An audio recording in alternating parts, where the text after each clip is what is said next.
ಈಗ ನಾನು ನೇಹ ಕೊಲೆಯನ್ನು ಈಗಾಗಲೇ ಖಂಡಿಸಿದ್ದೀನಿ, ಈಗಲೂ ಕೂಡ ಖಂಡಿಸ್ತೇನೆ. ಅದನ್ನು ಈಗಾಗಲೇ CID ಕೊಟ್ಟಿದ್ದೀನಿ. ಮತ್ತೆ ವಿಶೇಷ ನ್ಯಾಯಾಲಯ ಮಾಡಬೇಕು,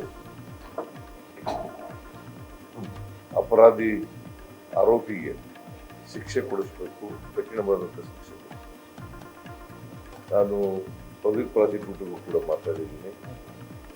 ಅವರಿಗೆ ಕ್ಯಾಪಿಟಲ್ ಇಂಪ್ರಿಸನ್ಮೆಂಟ್ ಅಂತ ಘೋರ ಶಿಕ್ಷೆಯನ್ನು ಕೊಡಿಸ್ತಕ್ಕಂಥದಕ್ಕೆ ಪ್ರಯತ್ನ ಮಾಡಬೇಕು ಅಂತೇಳಿ ಪೊಲೀಸ್ನವ್ರಿಗೆ ಮತ್ತು ಪಬ್ಲಿಕ್ ಪ್ರಾಸಿಕ್ಯೂಟರ್ಗೆ ಮಾತಾಡಿದ್ದೀನಿ. ನಾನು ಅವರ ತಂದೆ ಜೊತೆಲೂ ಕೂಡ ಮಾತಾಡಿದೆ. ತಂದೆ ಜೊತೆ ಮಾತಾಡಿದ್ದೀನಿ. ನಾವೇನು ಸರ್ಕಾರ ಏನು ಕ್ರಮ ತಗೊಂಡಿದ್ದೀವಿ, ಈಗ ಅವ್ರನ್ನ ಅರೆಸ್ಟ್ ಮಾಡಿದ್ದೀವಿ, CIDಗೆ ವಹಿಸಿದ್ದೀವಿ.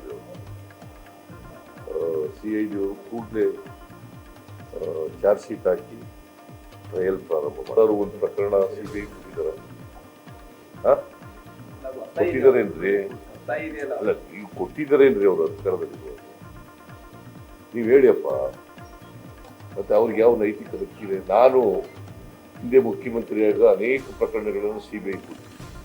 ಅವ್ರು ಯಾವ್ದಾದ್ರು ಒಂದು ಪ್ರಕರಣ CBI ಕೊಟ್ಟಿದಾರ? ಅವ್ರಿಗೆ ಯಾವ ನೈತಿಕ ಹಕ್ಕಿದೆ ಕೇಳಕ್ಕೆ? ಇದರಲ್ಲಿ ರಾಜಕೀಯ ಮಾಡಬಾರ್ದು. ನೇಹ ಮರ್ಡರ್ ಆಗಿದೆ, ಅದು ಅನ್ಯಾಯ ಆಗಿರ್ತಕ್ಕಂಥದ್ದು, ದೊಡ್ಡ ಅನ್ಯಾಯ. ಅದನ್ನು ಖಂಡಿಸಿದ್ದೀನಿ ಈಗಾಗಲೇ.